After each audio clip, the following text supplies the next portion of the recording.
সূর্য মামা, সকালবেলায় এত রাগ করছো কে? তোমার দিকে তাকাইতে পারতেছি না। কে? তুমি কি রাতের মামির লোকে কি ঝগড়া করছো নাকি?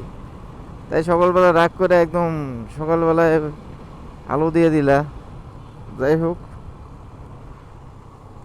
আজকে সূর্যর তাপ সকাল থেকে প্রচণ্ড, মানে তাকানোই যাচ্ছে না সূর্যের দিকে।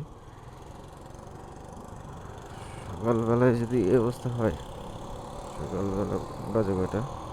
আলোটা 6টা 22।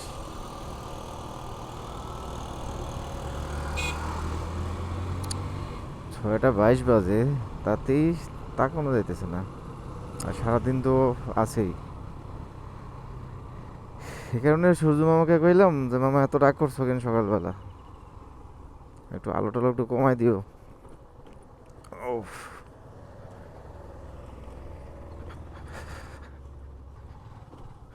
এই যে পুরো রাস্তা এই জায়গাটা একটু ভাঙ্গা, বালি ফালাইতেছে রাস্তার মনে হয় কাজ করে ফেলবে। যেটা বলতেছিলাম, মজা করলাম আর যাই করলাম, সূর্যের তাপ সকাল থেকে প্রচণ্ড আকারে ধারণ করছে। আর সারাদিন তো বাকি আছে।